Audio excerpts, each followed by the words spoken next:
শীত পড়ার আগেই তৈরি করে নিলাম শিমের দুর্দান্ত এক রেসিপি। ভাত, রুটি, পরোটা সব কিছুর সঙ্গে জাস্ট জমে যায়। এত সহজ একটা রেসিপি, মাছ মাংস ফেলে সবাই কিন্তু এই খাবারটিই চেয়ে খাবে। চলুন কি করে তৈরি করলাম সম্পূর্ণ ভিডিওটি দেখার অনুরোধ রইল। আশা করছি আপনাদের প্রত্যেকের ভালো লাগবে রান্নাটা। যদি ভালো লাগে অবশ্যই আমার পাশে থাকবেন। চলুন তাহলে।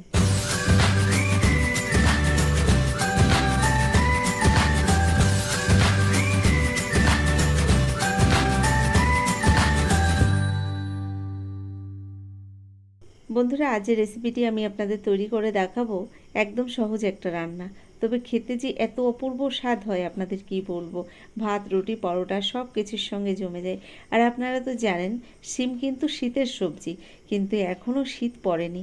এই সময়েও যে শিম খেতে এত অপূর্ব স্বাদ হয়েছিল, আপনারা অবশ্যই একবার রেসিপিটি দেখে নিন, তাহলে আপনারাও বাড়িতে এভাবে রান্না করে নিতে পারবেন। মাত্র কয়েকটা উপকরণ দিয়েই কিন্তু রান্নাটা করেছি, তবুও যে এত টেস্ট হয়েছিল কি বলবো আপনাদের। দেখুন এখানে আমি শিমের মধ্যে তো আপনারা জানেন একটা শিরা থাকে, এই দু সাইড থেকে আমি বোটাটা কেটে এই শিরাটাকে কিন্তু বের করে নিচ্ছি।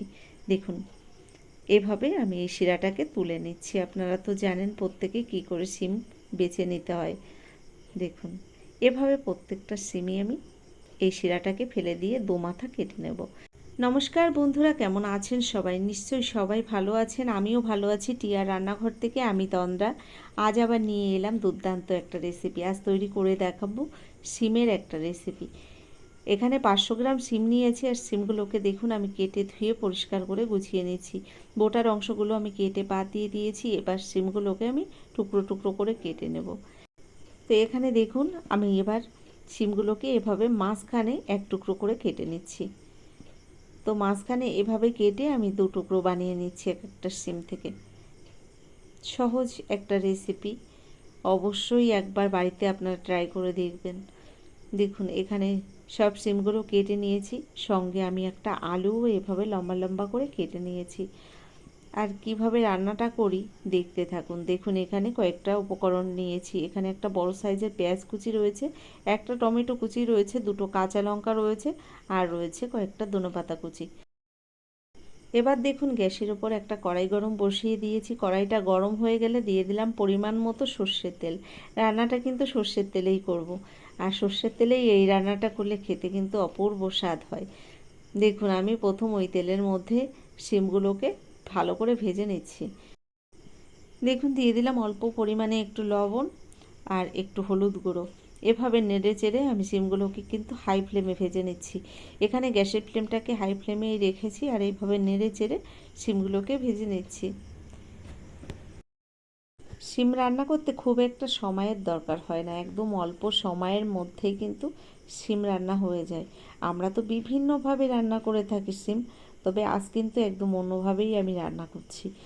তো এখানে দেখুন আমি শিমগুলো ভালো করে নেড়ে চেড়ে আমি ভেজে নিয়েছি, আর ভাজা শিমগুলোকে আমি নামিয়ে নিলাম একটা পাত্রের মধ্যে। এবার দেখুন আলুগুলো দিয়ে দিলাম। তো কেটে রাখা আলুগুলো তেলের মধ্যে আমি দিয়ে দিয়েছি, আর আলুগুলোকেও সেম একইভাবে অল্প পরিমাণে একটু লবণ হলুদ দিয়ে আমি সুন্দর করে ভেজে নেব। তো বন্ধুরা দেখুন এখানে আলুগুলো ভাজা হচ্ছে, আর ভাজা হয়ে গেলে আমি নামিয়ে নেব। আমি এই রান্নাটার মধ্যে আলু ব্যবহার করেছি, আপনারা চাইলে কিন্তু আলু ছাড়াও এভাবে রান্না করতে পারেন। আলুগুলো এখানে ভাজা হয়ে গেছে। এবার আলুগুলোকে আমি নামিয়ে নেব একটা পাত্রের মধ্যে। ভেজে নেওয়া আলুগুলো নামিয়ে নেওয়ার পরে কড়াইতে যে তেল রয়েছে এই তেলের মধ্যেই রান্নাটা করব। দিয়ে দিলাম ফোড়নে কিছুটা কালো জিরে, আর দিয়ে দিলাম সঙ্গে একটা শুকনো লঙ্কা। এবার ফোড়নটাকে একটু ভেজে নেওয়ার পরে প্রথমেই দিয়ে দিলাম যে পেঁয়াজগুলোকে আমি কুচিয়ে নিয়েছিলাম। এখানে বড় সাইজের একটা পেঁয়াজ রয়েছে, আর পেঁয়াজগুলোকে কিন্তু একদম ঝিরিঝিরি করে আমি কুচিয়ে নিয়েছি। এবার পেঁয়াজটাকে নেড়ে চেড়ে কিছুক্ষণ টাইম ধরে ভেজে নিতে হবে। দেখুন এখানে পেঁয়াজগুলোকে আমি সুন্দর করে ভেজে নিয়েছি।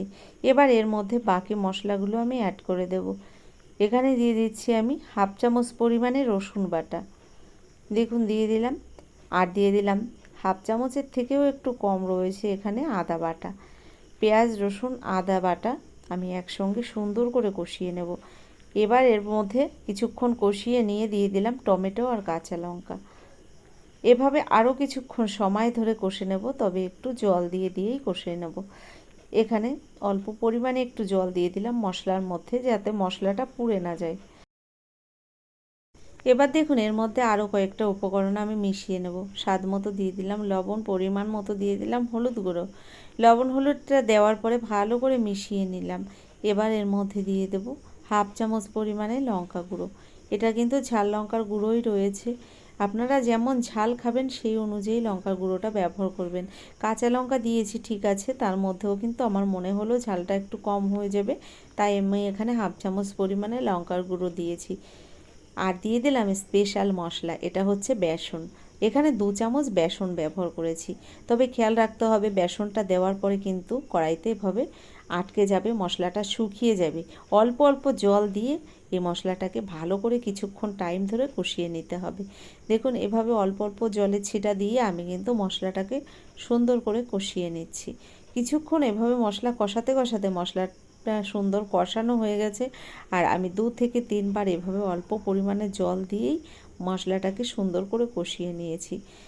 এবার এর মধ্যে আমি দিয়ে দিচ্ছি যে আলুগুলো ভেজে রেখেছিলাম, প্রথমে দিয়ে দিলাম আলু ভাজা, আর দিয়ে দিচ্ছি যে শিমগুলো ভেজে রেখেছি। আলু ও শিমগুলো দেওয়ার পরে ভালো করে নেড়েচেড়ে মিশিয়ে নেব মশলার সঙ্গে। দেখুন এভাবে কিছুক্ষণ সময় ধরে এই মশলার সঙ্গে শিম আলুটাকেও কষিয়ে নিতে হবে। তো এভাবে আমি গ্যাসের ফ্লেমটাকে এবার লো টু মিডিয়াম ফ্লেমে রেখে সবজিগুলোও মশলার সঙ্গে কষিয়ে নিচ্ছি। বন্ধুরা এখানে একটা জিনিস আমি আপনাদের স্কিপ করে গেছি, দেখাতে পারিনি। এখানে কিন্তু আমি 1 চামচ চিনি ব্যবহার করেছিলাম। চিনিটা দেওয়ার পরে আরও কিছুক্ষণ আমি এভাবে কিন্তু কষিয়ে নিয়েছি।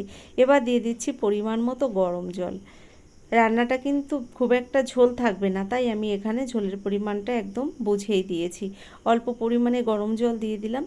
ভালো করে জলটা দেওয়ার পরে সব কিছু মিশিয়ে নিলাম। ঢাকনা বন্ধ করে আমি 5 মিনিট ঢেকে দেব, তার মধ্যে কিন্তু সবজিগুলো সব সিদ্ধ হয়ে যাবে।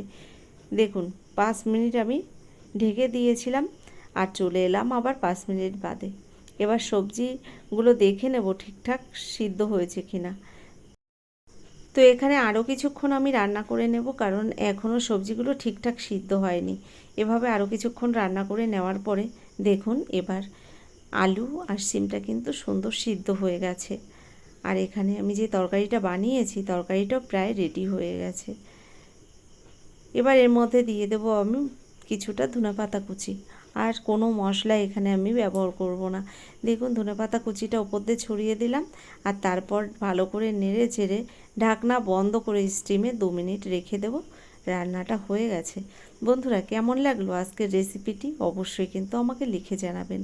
যদি আমার এই রেসিপিটি আপনাদের ভালো লেগে থাকে, এখনও একটা লাইক দিতে ভুলে গেছেন, অনুরোধ করব একটা লাইক দিয়ে যারা এখনও আমার চ্যানেলটিকে সাবস্ক্রাইব করেননি অবশ্যই আমার চ্যানেলটিকে সাবস্ক্রাইব করে আমার ভিডিওর পাশে থাকা বেল আইকনটি ক্লিক করে নোটিফিকেশানটাও অল করে দেবেন।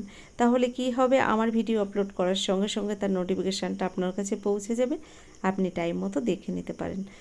ধন্যবাদ। আজকের মতো এই পর্যন্তই। পরবর্তী ভিডিও নিয়ে আবার চলে আসব। ততক্ষণের জন্য সকলে ভালো থাকবেন, সুস্থ থাকবেন, টিয়ার রান্নাঘরের সঙ্গে থাকবেন।